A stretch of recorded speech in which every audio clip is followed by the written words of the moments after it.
وبنكمل معاكم والاتجار بالبشر، الشيء الفظيع اللي بيحصل في مجتمعات كتير مش في مصر بس.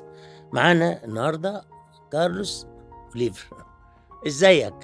أنا كويس الحمد أنا لله. كويس. على فكرة كارلوس هو رئيس بعثة المنظمة الدولية للهجرة في مصر، لكن في حاجة لطيفة جدا إنه درس في المرحلة الثانوية في مدرسة الليسيه هنا في مصر، صح؟ Indeed, yes, آه. I studied here. درست هنا. ازاي ايه ظروف دراستك هنا دي؟ I was based here because my parents were living in Cairo. They were posted here. So I spent 3 wonderful years and a half in living in Maadi and going to school in Maadi.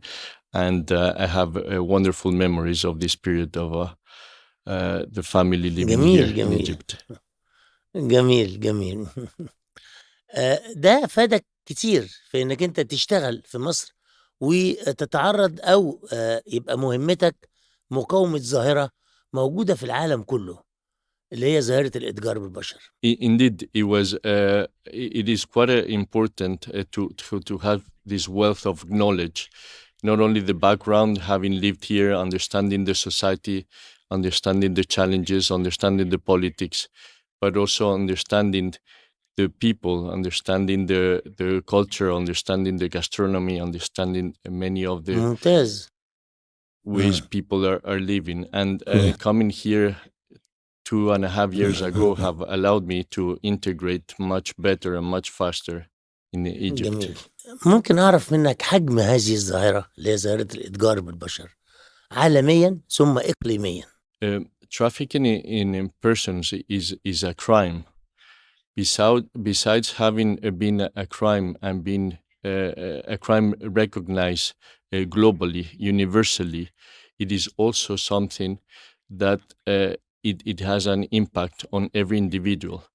According to the United Nations, to the UNODC, latest statistics from last year, 74,000 individuals were victims of trafficking worldwide. This means it's not only the number, but it also means the impact is every single person who has been a victim of trafficking, victim of sexual exploitation, victim of labor exploitation, and many other types of exploitations have been suffering, have been deprived from their freedom, have been totally oppressed, and without any type of rights or ways to exercise freedom in their lives. أكثر الحالات إتجارا بالبشر من الحالات اللي حضرتك قلتها دي أكثرهم وجودا في الحياة، خاصة في منطقتنا. أكثر الأنواع إتجارا بالبشر أو استغلالا أو العمل القسري أو الحاجات دي. Yes, indeed, it depends on every country, on every region, but also it changes over time. In the Middle East region, it is mainly labor trafficking, but there are also other types of traffickings. If we go to other continents, if we go to Asia, to Southeast Asia, there is more predominant sexual exploitation. But this is something that is a phenomenon that is constantly changing.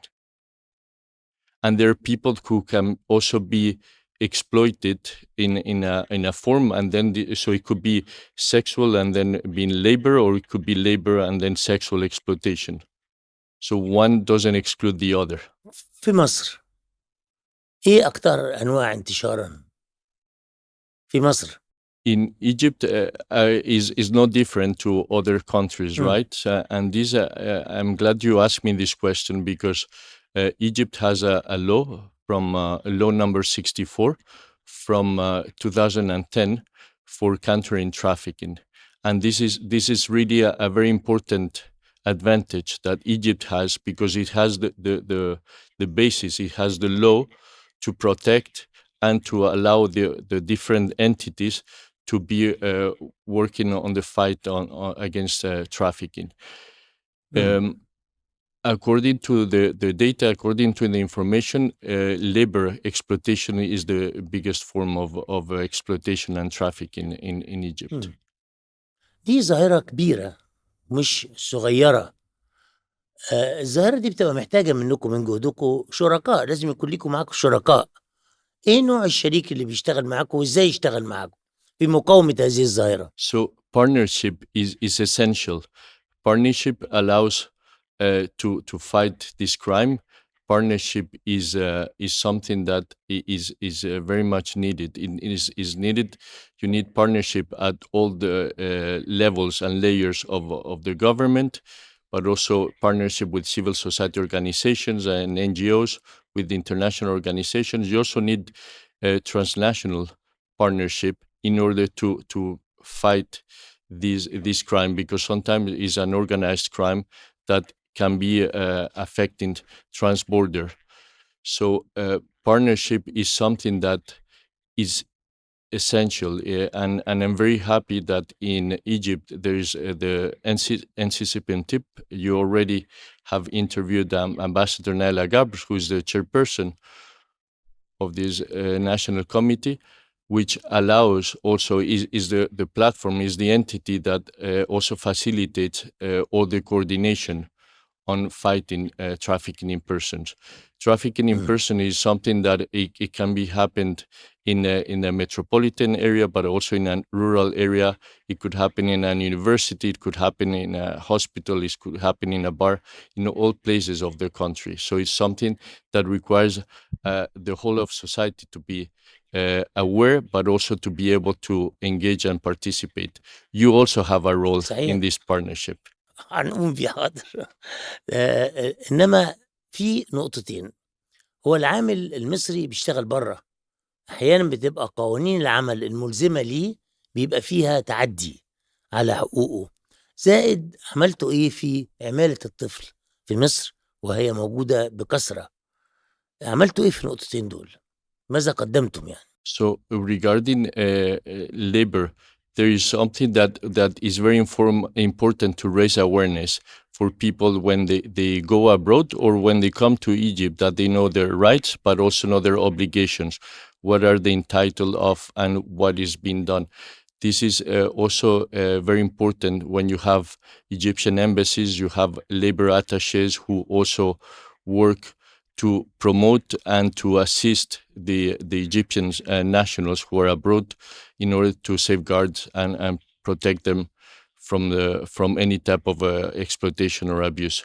إيه هي الخدمات اللي ممكن تقدّمها المنظمة للضحايا؟ So at IOM Egypt, I mean, the organization has we are based in Cairo, but we also work with the local authorities in the whole country whenever we are asked for assistance or whenever we can do activities to support and raise awareness. But when it comes to the vulnerable migrants and the people who are being who could be potential victims of trafficking, this is something where we do all type of awareness raising with the local authorities, but we also work with the law enforcement, providing trainings, allowing and assisting them to better detect and be better equipped to know what are the forms of exploitation, what are the traffickers, the latest ways and tricks they're using to get people falling in the traps of their networks. So this is something where IOM, what we do also is provide. We have a direct assistance. We provide legal sessions. We provide information again on the rights and their obligations, but also we do provide, we can provide cash assistance, we can provide housings or any type of assistance that is needed, and this is done on a tailored basis. So we do screenings. One of the things that is very important is that a victim of trafficking is a person that is usually quite traumatized.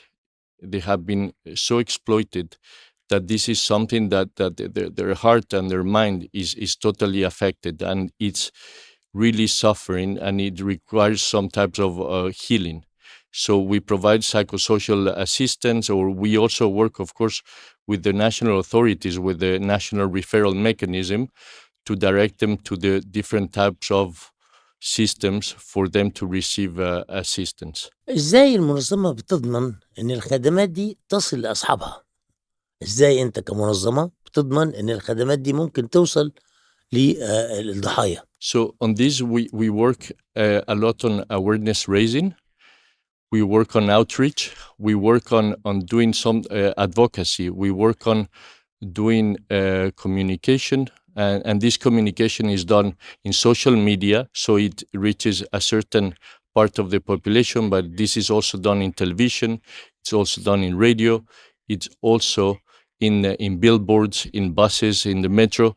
So it covers as much population as possible, not only the children using social media, but also the parents who may be taking the metro, who may taking the microbus to go to their workplace. لا أنا بسأل على إزاي أنت بتضمن كمنظمة إن الخدمات دي وصلت لأصحابها، وصلت قد وصلت إليهم وأفادتهم من إيواء ومن خدمات بتقدموها كثيرة يعني. Yeah. كيف تضمن وصولها؟ Right. Yeah. Yes. So on this, in 2021, IOM worked with the government to build a shelter for victims of trafficking. It was the first shelter established in Egypt, and this is something that was quite important because it allows to have a safe space to put people who have been victims of trafficking in an area where they will not be judged. They will not. The exploiters will not come and chase them because it's something under the government custody, and they will be totally protected. At the same time, we work in our office, but also outside of the office. So the work cannot be done in front of a computer. This is a work that needs to be done reaching out to communities, reaching out to schools, reaching out to professors, but also to parents and to communities. And this is where you are spreading the word, and then this is coming back as a boomerang. So you are planting the crops, and then unfortunately you have results because you have people that are coming to you who have been directed also from embassies, who from community leaders, from friends or individuals who have also escaped from their exploiters, and they reach out to us. And once they come to us is when we activate the mechanism and where we follow also the protocols in order to protect them as much as possible and to tailor according to their needs, right? What are their needs? If it's a migrant, do they want to go back to their countries of origin? Is it safe for them to go back to their countries? Is it what do they want to do after? First, you need to stabilize the case. You need to see what is the psychosocial status. You need to see if they need some type of counseling. You need to see if they need to have specific economic needs and shelter and accommodation to live and to restore their dignity. We have cases of cases where we have assisted. We have a lady who was referred to us and returned to her country of origin in Africa, and now she has established a small, with some seeds funding that we provided to her with the reintegration assistance. She has established a small atelier to do sewing, to do some embroidery and other activities. And this was also her dream. Actually, this is what she wanted to do, and she was trafficked. She was smuggled into Egypt. And then she, after a thorough and diligent process, we managed to assist her to return to her country. I was not too long ago also in touch with the representatives from an embassy who came to us with a victim of a domestic worker who has been exploited or who had been trafficked in the country. And we have also assisted her return to her country, but also for her to reestablish her life and little by little recuperate her dignity. جميل. هل هناك محاولات الحل الجذري للسبب، يعني احنا دلوقتي بنحاول نعالج المرض نفسه، لكن هل في وسيلة ان احنا نعالج سببه بحيث انه ده ينتهي ان شاء الله بعد 20 سنة، بس يبقى في سبيل لده؟ Indeed, I wish I had the crystal ball to finish this, but unfortunately, this is something that is an effort, is an endeavor from all of us. Is the whole of society that needs to be involved in this activity. It goes from government officials. It goes also from the law enforcement, from the civil society, from individuals. Everybody has a role to play, and not only in Egypt but worldwide. So the thing is, sometimes صحيح طبعا. sometimes the traffickers and the smugglers, they come up with approaches that once you tackle them, they already have created a new things, and you have social media, you have other tools that sometimes are very difficult to eradicate or to eliminate. So it requires a partnership is crucial on this. Information, real-time information, and sharing good practices. This is also what it's important to have just the Middle East and North African countries to share experiences, but also with other parts of the world. What is being done in Latin America, what is being done in Asia, what is being done in Europe and elsewhere. So you know what are the latest trends, and you can tell them what is the approach that is being done in Egypt, but what is being done elsewhere. So joining forces is the key to finish this. ما عشان ده مهم، لأن احنا بنستفيد منه، ممكن نطبق منه هنا ما يناسبنا. يعني ممكن نيجي بقى نسأل سؤال حضرتك. انت أشرت أكتر من مرة واحنا بنتكلم إنه دور المواطن، الإنسان العادي، ليه دور مهم يعمله. تعالى حضرتك نحدده ونشوف نطلب إيه من المواطن اللي بيشوفنا دلوقتي عشان يساعد في يعني حجم المشكلة يكون أقل بكثير. يعمل إيه بالظبط؟ يعني إيه النصائح اللي بتقدمها المنظمة للفرد عشان يقدر يساعد في أمر زي ده؟ So on this is crucial. First, that we are all aware. Everybody needs to understand that this is a crime. Everybody needs to know that this is unacceptable, and that their actions and their mechanism to fight this. Then, whenever we are facing some type of challenges like this, or when we are suspicious of a case of exploitation, or we also see people who may be victims of trafficking, is something where we need to reach out to the hotlines, to the numbers, to the mechanism that are in place in order to inform and to activate this, so that it is prevented and is caught as soon as possible. Sometimes this is not the case, and the cases are already victims or they are survivors. So whenever we know a case of someone who has been trafficked, we need to report it. We should not remain just, we cannot remain